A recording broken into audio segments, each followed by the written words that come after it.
दुख को अधिक समय तक पकड़ना आत्मा की ऊर्जा को नष्ट कर देता है। याद रखो, तुम जीवन में आए हो जीने के लिए, किसी अस्पताल के में नहीं। पैसे की कमी चिंता को जन्म देती है और अधिकता कभी कभी रिश्तों को सूना बना देती है। लेकिन जब तुम पैसे को लक्ष्य नहीं माध्यम बनाओगे, तभी तुम सच्चे अर्थों में मुक्त हो पाओगे। मित्रों, भगवान श्री कृष्ण कहते हैं, हे अर्जुन, जो व्यक्ति संतोष में जीना सीख जाता है वही सबसे बड़ा अमीर कहलाता है। और जब तुम्हें लगे कि जीवन की दिशा बिगड़ रही है, हर काम उल्टा पड़ रहा है, तब यह जान लो कि वह सिर्फ तुम्हारी योजना के अनुसार नहीं हो रहा, बल्कि मेरे यानी प्रभु की योजना के अनुसार निश्चित रूप से आगे बढ़ रहा है। इस दृष्टि में कोई भी कर्म व्यर्थ नहीं जाता। यदि तुम किसी के लिए सच्चे दिल से शुभकामना रखते हो, तो वह ऊर्जा तुम्हारे जीवन में लौटकर शुभता का रूप लेकर अवश्य आती है।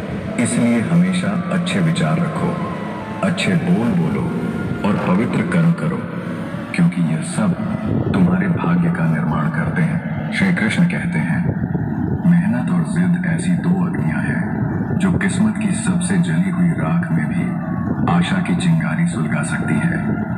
यदि तुम्हारे इरादे सच्चे हैं और तुम्हारी आत्मा उस लक्ष्य के लिए समर्पित है, तो पूरी सृष्टि स्वयं तुम्हारे मार्ग बना देती है। और यदि जीवन में कोई ऐसा आता है जो तुम्हारे भरोसे को तोड़ दे, चाहे वह मित्र हो या प्रेमी, तो उसे त्याग देना ही बेहतर है, क्योंकि विश्वासघात वह धीमा विषय है जो आत्मा को भीतर से मारता है। भरोसे के बिना कोई भी रिश्ता केवल एक औपचारिकता बन जाता है, उसका कोई वास्तविक मूल्य नहीं रहता। लोग कहते हैं कि समय बदलता है, लेकिन वास्तव में समय यह दिखाता है कि बदलते लोग हैं। जिसने जीवन के कठिनतम समय को सहा है, वह भविष्य की मजबूत नींव बन सकता है। कठिनाइयों का सामना करना तप है, और जो तप करता है वही भीतर से चमकता है। जब तुम बार बार गिरकर फिर उठते हो, तब यह ईश्वर का संकेत होता है कि तुम विशेष हो। इसलिए प्रभु तुम्हें हारने नहीं देता। जो तुम्हें गिराने की कोशिश करते हैं, वे स्वयं कभी अपनी गिरावट से बाहर नहीं निकल पाते। तुम अपने लक्ष्य को इतना ऊंचा बना दो कि छोटी छोटी बातें तुम्हें विचलित न कर सके। तुम्हारा उद्देश्य ही तुम्हारी सबसे मजबूत ढाल बन जाता है।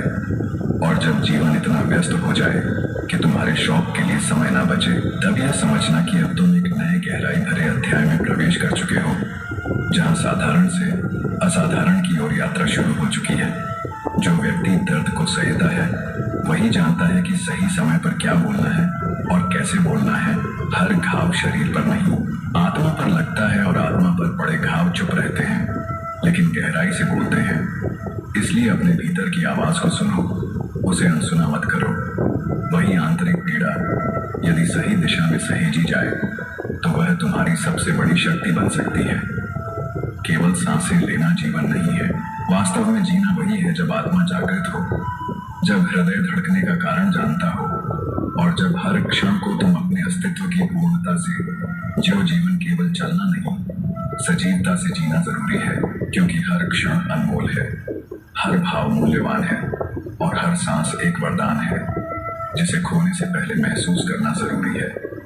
हर कोई तुम्हें जीवन जीने की कला सिखाएगा, लेकिन कोई यह नहीं समझेगा कि तुम्हारे भीतर कुछ अधूरे बिखरे हुए पर अब भी धड़कते हुए सपने हैं, जिनके पूरे हुए बिना तुम्हारा जीना अधूरा सा लगता है। जब तक वे स्वप्न पूर्ण नहीं होते, तब तक हर सांस संघर्ष बन जाती है और जीना एक बोझ सा प्रतीत होता है। लोग अपनी धारणाओं से किसी के चरित्र का आकलन कर लेते हैं, और हम भी कई बार दूसरों की बातों में आकर किसी के बारे में राय बना लेते हैं।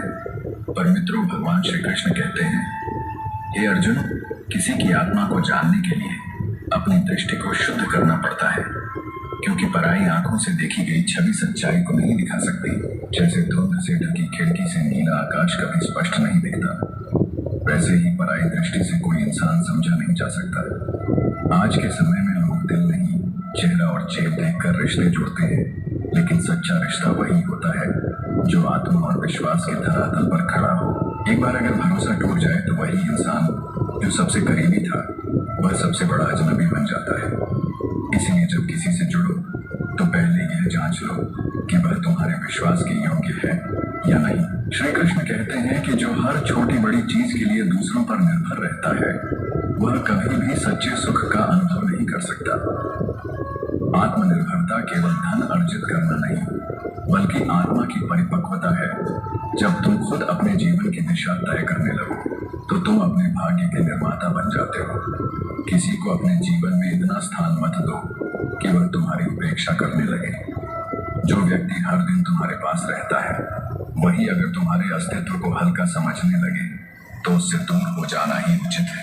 तुम्हारी उपस्थिति का मूल्य जानना हर किसी के बस की बात नहीं होती, इसलिए पहले खुद को जानो, अपने मूल्य को पहचानो और उसी आधार पर किसी रिश्ते की नींव रखो। सच्चा साथी वही है जो समय आने पर न केवल तुम्हारे साथ खड़ा हो, बल्कि अपने अहम को छोड़कर तुम्हारी भलाई के लिए झुक सके। समझना एक प्रक्रिया है, लेकिन समझौता आत्मा की विशालता है। जब कोई अपने स्वार्थ को छोड़कर तुम्हारे